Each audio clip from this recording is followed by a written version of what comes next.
Esto es Energía Potencial, el programa de entrevistas y conversaciones del Departamento de Física del Centro Universitario de Ciencias Exactas e Ingenierías de la Universidad de Guadalajara. En esta ocasión conversamos con el Dr. Alejandro Ramírez Yáñez, profesor del Departamento de Física de CUSEI, cuyo trabajo se desarrolla en el estudio de los sistemas cuánticos, los medios desordenados y la localización de ondas. Recientemente, el Dr. Ramírez encabezó una investigación publicada en Physical Review Letters, una de las revistas más reconocidas en el ámbito de la física. En este trabajo se estudió la localización anómala de la luz en redes fotónicas con desorden descrito mediante distribuciones de Levy. Hoy conoceremos más sobre su formación, su trabajo científico, sus colaboraciones internacionales y su incorporación como profesor al Departamento de Física. Bienvenidos a una nueva emisión de Energía Potencial. La localización de Anderson tradicional asume que el desorden es homogéneo y uniforme. ¿En qué momento se les ocurrió que las matemáticas de las distribuciones de Levy, que suelen asociarse a eventos extremos y saltos gigantes, eran la herramienta perfecta para diseñar una red fotónica? Bueno, lo que sucede es que el mundo en el que nosotros vivimos no está gobernado por cosas normales o cosas gaussianas como se nos suele enseñar en la escuela. Entonces, lo que nosotros siempre queríamos hacer era tratar de generalizar todos los fenómenos que ya conocemos en este contexto de localización de Anderson hacia un enfoque más general. Y resulta que, como acabo de decir, el mundo en el que vivimos no está gobernado enteramente por distribuciones gaussianas. Está gobernado por una familia de distribuciones más general que se conoce como distribuciones de Levy alfa estables, ¿sí? Entonces, la distribución gaussiana es nada más un caso particular de las distribuciones de Levy.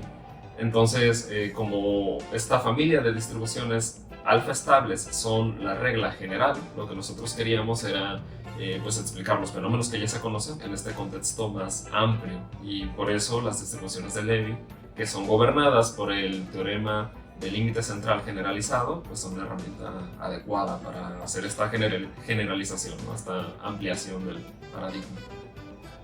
El Laboratorio de Redes Fotónicas en Chile, uno de los países con los que ustedes colaboraron para esta investigación, tuvo que usar láseres de femtosegundos para escribir 50 fibras ópticas microscópicas con precisión nanométrica.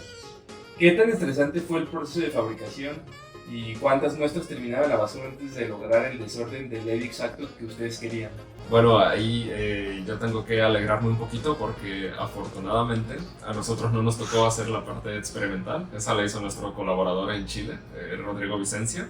Pero de cualquier manera, Rodrigo es una persona muy experimentada, es un gran científico y él sabe pues muy bien cómo funciona todo el equipo de su laboratorio. Entonces, gracias a la experiencia de Rodrigo y gracias a que antes de irnos directo al experimento nosotros habíamos hecho todo un desarrollo teórico, pues nos fue posible delimitar de manera fácil, relativamente fácil, cuáles eran los parámetros que tenía que seguir el arreglo experimental tal que pues las cosas salieran bien, ¿no? Entonces, por supuesto, cuando uno hace experimentación es normal, de hecho uno debe de esperar que las cosas no salen bien a la primera, pero en general, como digo, gracias a la experiencia que tiene Rodrigo, el doctor Rodrigo, pues las cosas no salieron tan mal, ¿no? Todo fue fácil y en general, pues debido al equipo que él tiene, un equipo sumamente especializado, pues no nos costó mucho trabajo. Y repito, también en parte porque nosotros teníamos un trasfondo teórico y de simulaciones numéricas muy fuerte. Muy bien, y cuando inyectaron el primer haz de luz en la red y encendieron las cámaras para ver la distribución espacial, ¿el resultado fue inmediato o tuvieron que lidiar con el ruido experimental que suele arruinar estos sistemas que son súper sensibles? Bueno, ahí hay algo muy importante porque, como acabo de decir, aquí cuenta mucho la experiencia que uno tiene en el laboratorio y también cuál es el trasfondo que hay detrás del experimento. Entonces, como nosotros ya habíamos hecho simulaciones numéricas con nuestro sistema, ya sabíamos más o menos cuál era el comportamiento que teníamos que esperar y al mismo tiempo Rodrigo sabía cómo funciona el experimento que él hace, ¿sí? Entonces, cuando nosotros pues, pusimos el experimento allá a trabajar, lo que obtuvimos, por supuesto, que no era exactamente el resultado final. Sí que había ruido, o sea, siempre hay ruido de fondo, sea cual sea el experimento que uno haga y sea cual sea la medición que uno hace, siempre hay ruido de fondo. Entonces uno, por supuesto, tiene que hacer procesamiento de datos, tienes que limpiar los resultados del experimento. De hecho, esa parte nos tocó a nosotros. Rodrigo fabricó el experimento, luego él nos manda los resultados y a nosotros nos tocó hacer la limpieza de datos, ¿no? Pero, insisto, como nosotros tenemos un trasfondo grande, o sea, un trasfondo bien sólido, pues nosotros sabemos qué es lo que íbamos a observar y pues fue fácil limpiar el ruido, pero sí, siempre, en todos los experimentos, uno siempre tiene que ponerse de manos a la obra, pues limpiando, ¿no? Todo el ruido de ambiente que hay. Y bueno, nosotros en la física casi siempre esperamos analíticamente que si tú disparas luz en el centro de un medio desordenado, este se disperse o se localice de igual manera hacia la izquierda que hacia la derecha. Ustedes demostraron experimentalmente que es asimétrica. Al ver los datos por primera vez, ¿pensaron que el experimento estaba mal calibrado o supieron de inmediato que era un descubrimiento? De hecho, esta es una buena pregunta porque muchas veces las personas que no están muy familiarizadas con la ciencia tienen esta tendencia a pensar que el trabajo que hacemos los científicos es como un poco en los dibujos animados, ¿no? Que tú haces un experimento, ves algo, gritas eureka y dices, oh, wow, tengo un descubrimiento nuevo, voy a ganar el premio Nobel, etcétera, etcétera. Pero generalmente las cosas no son así, o sea, no sucede así, sino todo lo contrario. Tú tienes una idea, te pones a trabajar en ella y cuando finalmente obtienes un resultado, en lugar de decir, oh, eureka, dices, ¿qué es esto? Seguramente me equivoqué, ¿no? Algo está pasando. Este fenómeno que tú mencionas de que la localización de un haz de luz, o en general de cualquier fenómeno ondulatorio, es simétrica y exponencial hacia ambas direcciones, si lo vemos así en una dimensión. Pero cuando nosotros hicimos la generalización a estas distribuciones de Levy alfa estables, nos dimos cuenta que la localización, para empezar, dejó de ser exponencial. Ahora era como una exponencial estirada. Y además nos dimos cuenta que ya no era simétrica, sino que un lado tenía un tipo de decaimiento y el otro lado tenía un tipo de decaimiento completamente distinto. Cuando nosotros vimos eso por primera vez, pues sucedió lo que acabo de decir, ¿no? No dijimos, oh, wow, sí, esto es lo que esperábamos, sino que dijimos, seguramente algo está mal, ¿no? Nuestras consideraciones teóricas o nuestra simulación numérica están mal, en algo nos equivocamos. Pero pues esa es la importancia de que la ciencia sea replicable. Cuando tú haces ciencia de manera correcta, pues tú puedes replicar tus mismos resultados, puedes regresar en tus pasos y de alguna manera u otra, pues verificar que lo que hiciste está bien. Y cuando tú te das cuenta que todos los pasos que seguiste, que toda tu derivación teórica y analítica son correctas, pues no hay de otra más que decir, bueno, este es el resultado y así son las cosas.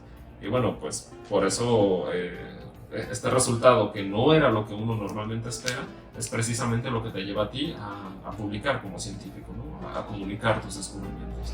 Entonces sí, al inicio pensábamos que era un error, pero bueno, luego ya sabíamos que no, así son las cosas. Y bueno, lograr esta localización anómala de la luz de forma tan precisa pues es muy importante. Pero si miramos en 10 o 20 años en el futuro, ¿en qué tecnologías tangibles podríamos ver el impacto de este descubrimiento, ¿no? Hablamos de fibras ópticas más eficientes o nuevos tipos de láseres. Sí, bueno, siempre cuando a un científico teórico le preguntan sobre la aplicación de su trabajo es un poco difícil, ¿no? Porque cuando uno hace ciencia, no haces la ciencia teniendo en la cabeza cuál es la aplicación que tu trabajo va a tener, ¿no? La ciencia se hace porque tú quieres pues engrandecer el conocimiento de la humanidad, ¿no? O sea, esa es la finalidad primaria de un científico. No lo haces pensando en cuál es la aplicación. Ciertamente, toda la ciencia que nosotros desarrollamos, tarde o temprano, de manera directa o indirecta, tiene su aplicación, ¿sí? Ahora lo que yo te puedo responder es que, bueno, cuando nosotros hicimos el experimento en colaboración con Rodrigo, por ejemplo, nos dimos cuenta que nosotros éramos capaces de modificar la localización de la luz a nuestro gusto. O sea, dependiendo de cómo nosotros fabricamos estos vidrios que utiliza Rodrigo para inyectar la luz, nosotros somos capaces de modificar, siguiendo nuestro modelo teórico, cómo va a ser la localización de la luz. De esta manera, pues uno podría pensar en tecnologías que utilicen luz o fenómenos ondulatorios en las que tú puedas manipular cómo se distribuye la intensidad de los haces de luz a tu gusto, ¿no? O sea, tú puedes modificarlo como tú quieras. Entonces, bueno, esa es una idea, ya después le tocará a los ingenieros pensar en las aplicaciones. Sí, muy bien, y precisamente usted que es teórico, pues su carrera lo ha llevado a sumergirse en las matemáticas del desorden, el caos cuántico, matrices aleatorias. ¿Qué fue lo que lo atrajo originalmente de este lado pues más impredecible de la física en lugar de una rama más tradicional? Bueno, aquí yo creo que cuando uno es un científico joven, la persona que más influye en tus decisiones pues es tu asesor, ¿no? O tus asesores. O sea, cuando uno está estudiando una carrera o un posgrado, pues de una forma u otra tú tienes asesores que te ayudan con tus proyectos. Y por supuesto que ellos no deciden lo que tú vas a hacer, pero sí son una influencia más grande en lo que es lo que te vas a dedicar en el futuro. Entonces, pues toda esta rama del caos cuántico, sistemas complejos y todo eso, pues a mí me lo presentó mi asesor cuando yo estaba en la licenciatura. Me presentó esta rama de la física, bueno, después tú investigas, vas conociendo más al respecto, te vas comunicando con personas que se dedican más o menos al mismo área y bueno, pues uno se queda enamorado de él. Pues así fue como yo lo conocí con mis maestros. Y bueno, precisamente hablando de su artículo, muchos teóricos pasan toda su carrera entre ecuaciones y códigos de computadora sin a lo mejor llegar a ver sus ideas materializadas. Para usted, ¿qué significó ver que los modelos de distribuciones de Levy se convertían en un chip real de 50 fibras ópticas que desviaban la luz de verdad? O sea, ¿cambió algo en su forma de abordar la teoría después de verlo experimentalmente? Sí, pues es algo muy bonito, ¿no? Porque como tú mencionas, muchas veces como físicos nosotros nos quedamos o sea, tú tienes tu modelo teórico, tienes tu desarrollo analítico y a lo mucho lo que puedes hacer es simulaciones numéricas. Pero muchas veces las simulaciones numéricas son algo que se queda pues dentro de los límites de la computadora, en el sentido de que sabemos de que el mundo pues físico, el mundo real es mucho más complejo que lo que tú puedes programar en una computadora. Entonces cuando uno hace un experimento real en el mundo en el que vivimos, pues sí es algo pues muy padre darse cuenta que tu modelo, que sabes que funciona en la teoría, que funciona en las simulaciones, también funciona en el mundo real. Entonces, pues sí, es una experiencia padre y además es algo muy bonito porque el experimento, creo yo, es la cúspide de la confirmación de que pues, todo tu trabajo es real, ¿no? Como decía hace rato, tú al comienzo ves los resultados y podrías pensar, no, algo está mal, en algo me equivoqué. Pero cuando tú haces ciencia de manera correcta, pues tú dices, no me equivoqué, las cosas son como son, este es el resultado y así tiene que ser. Y si luego además tú tienes un experimento en la vida real que demuestra que efectivamente así son las cosas, pues ya está, ¿no? Tú tienes todo, o sea, es algo muy padre. Y sí, y bueno, de hecho en las investigaciones de este tipo podríamos decir que uno camina a oscuras, ¿no? Entonces, ¿cómo desarrollan los científicos como esa intuición para saber que vale la pena insistir en una idea durante años en lugar de dejarlo en eso, ¿no? En una idea. Bueno, ahí entra un poquito la discusión de qué es lo que hacemos nosotros los científicos. Y bueno, pues a fin de cuentas, nosotros como científicos nos toca trabajar en la frontera de la ciencia. Es decir, muchas veces, claro, tú tienes un background, un respaldo de qué es lo que otras personas han hecho, qué es lo que se conoce, pero a fin de cuentas tu trabajo como científico profesional está en la frontera, o sea, tú no sabes qué hay más allá. A ti es al que te toca pues insistir y descubrir y seguir cavando para encontrar pues más conocimiento. Entonces sí es un poco difícil a fin de cuentas pues tratar de delimitar en dónde está el límite de seguir insistiendo con algo o en dónde tienes que continuar, ¿no? Yo pienso que ahí la clave se encuentra insisto, en cómo haces tú la ciencia. Si tú haces la ciencia de manera correcta, de manera adecuada, como debe de ser, pues entonces tú te das cuenta de que hay caminos que sí son pues viables para seguir insistiendo en ellos y hay caminos en los que no. Entonces es cierto que como científico muchas veces te topas con callejones sin salida, pero pues eso no te debe de desanimar porque a fin de cuentas todo es aprendizaje y como científicos pues uno no deja de aprender nunca. Aún de los fracasos, aún de los errores uno aprende.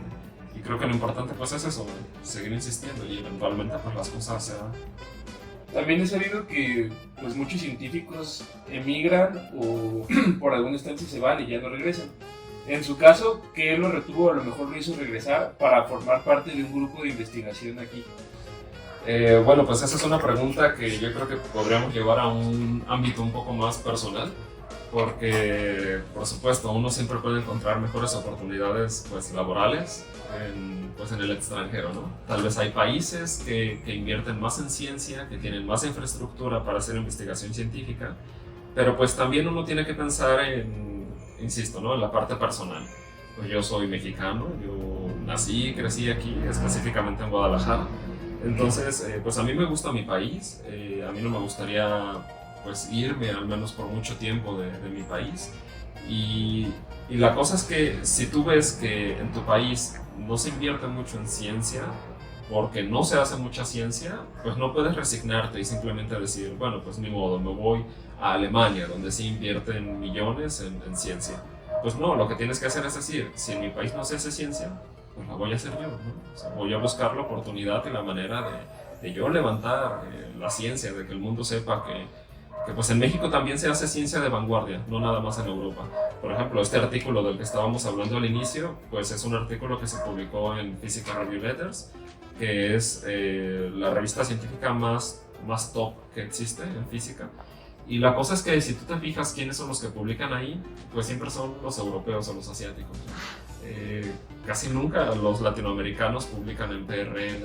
Y tú podrías decir, bueno, es que la ciencia que se hace en Latinoamérica no sirve. No, no es eso, claro que sirve. En Latinoamérica ha habido muchísimos avances científicos y tecnológicos que han cambiado pues, la humanidad de una forma u otra.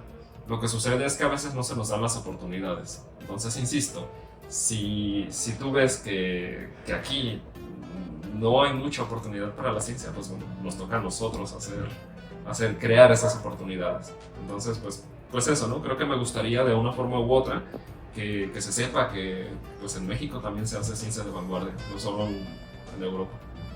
Y ahora que lo comenta precisamente que este artículo fue publicado en PRL, pues bueno, esta es una revista en la que suele haber un historial de cartas de rechazo de revisiones que son implacables, ¿no? O hipótesis que resultaron ser falsas, entonces puede ser una experiencia muy frustrante para muchos científicos el intentar publicar en esta revista. Y en su trayectoria, ¿podría decirnos cuál ha sido el fracaso o el experimento fallido del que más aprendió? Sí, bueno, más que decirte cuál es el que más aprendí, me gustaría decirte cuál es la experiencia detrás de los fracasos, porque como bien dices, PRL tiene la característica de que rechaza, si no me equivoco, es algo así como el 89% de los artículos que se envían. Entonces, uno podrá decir, bueno, ¿cómo lo hicieron ustedes para publicar ahí? Pues resulta que el proceso de publicación, desde que nosotros enviamos nuestro artículo hasta que se publicó a inicios de año, pues llevó casi un año. Y durante ese año sucedieron muchas cosas.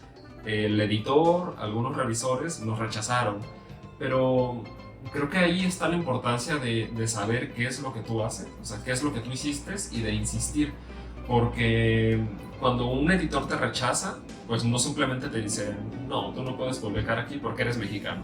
No, el editor te va a decir, no puedes publicar aquí por esta razón, esta razón y esta razón. Entonces, si tú estás seguro de qué es lo que tú trabajaste científicamente y cuáles son tus resultados, tú vas a ser capaz de responder al editor, porque tú siempre tienes la opción de responder, ¿no? de dar réplica.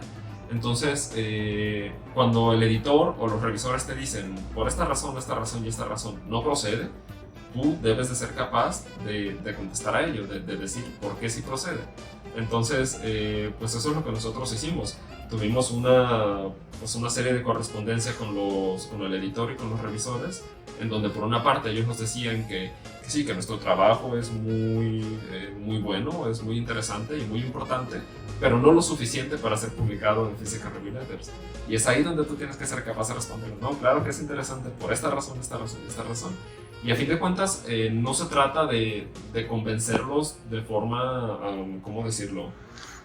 De nada más decirle que no, yo creo que sí y por eso debes publicarlo. No, tienes que convencerlos con hechos. Y insisto, si tú conoces bien tu trabajo, pues tú vas a ser capaz de dar los hechos, de dar los motivos y las razones de por qué tu trabajo sí es importante y merece ser publicado en este lugar. Entonces yo creo que la moraleja es que pues en el mundo de la ciencia siempre te vas a encontrar con muchos muros y muchos rechazos, pero no te tienes que rendir. O sea, si tú sabes lo que haces, pues tú siempre vas a tener herramientas para insistir y eventualmente pues que se haga lo que se tiene que hacer en base a tus resultados. También en esos momentos comentábamos que pues, este artículo fue una colaboración internacional, ¿no? Entonces, ¿podría decirnos cómo fue realizar una investigación de este nivel precisamente con colaboraciones internacionales? ¿Y cómo fue la comunicación y la manera en la que comentaban o compartían sus resultados? Sí, bueno, pues gracias a Dios ahora vivimos en un mundo muy globalizado y lleno de tecnología. Entonces, pues la comunicación con mis colaboradores siempre fue pues a través de internet, ¿no? A través de videollamadas, de documentos compartidos en internet en los que trabajábamos. Y pues eso, yo creo que lo más importante en las colaboraciones, de hecho internacionales y también ni siquiera internacionales, sino entre colaboradores aquí mismo, lo más importante tiene que ver con el tiempo. Y me refiero al tiempo que cada uno se tiene que dar para que las cosas funcionen. De nada va a servir si tú tienes un calendario en donde ya tienes reuniones fijas, pero donde tus colaboradores de repente dicen, no, ¿sabes qué? Hoy no me puedo reunir, o ¿sabes qué? Estoy muy ocupado, o ¿sabes qué? Me surgió tal asunto. Así las cosas nunca funcionan. La clave del éxito para que una colaboración funcione, pues es que la gente se comprometa. Que si tú sabes que si los lunes a las 10 de la mañana tienes una reunión con alguien, pues los lunes a las 10 de la mañana tienes que estar ahí listo. No puedes dar excusas. Entonces creo que esa es la clave del éxito para cualquier tipo de colaboración. Por otro lado, pues como dije, este artículo que nosotros publicamos es un artículo latinoamericano. Lo hicimos 4 personas, 2 mexicanos, Rodrigo, que es chileno, y bueno, Thomas Göring. Thomas Göring es alemán, pero Thomas Göring ya tiene muchos años viviendo y trabajando aquí en México, así que también ya es medio mexicano. Entonces, pues lo bonito de esta colaboración es precisamente eso, que hacemos ciencia de vanguardia en Latinoamérica.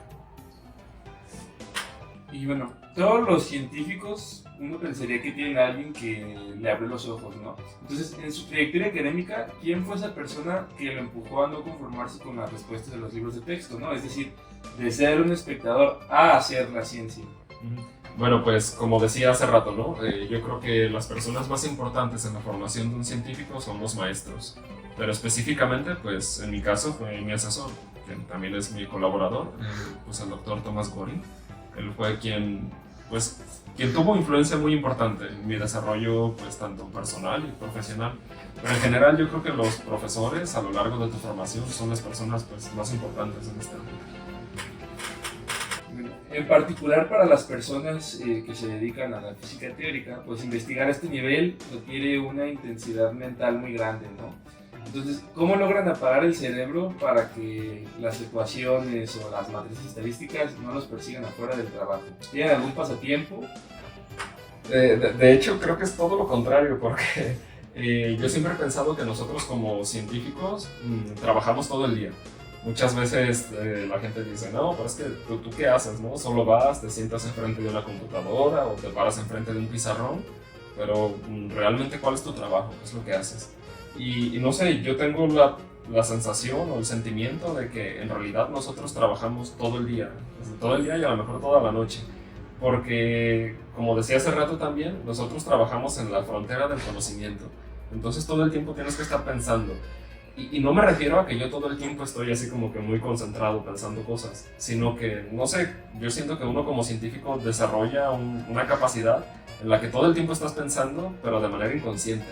O sea, como que, no sé, de repente tienes un problema que no te sale, que no sabes cómo resolverlo, y tú estás haciendo tus cosas cotidianas, ¿no? Estás cocinando, estás comiendo, estás con tu familia, y de repente dices, ya sé cómo hacerlo. Y no es que tú hayas estado pensando conscientemente cómo resolverlo, sino que de manera inconsciente estás como que todo el rato pensando.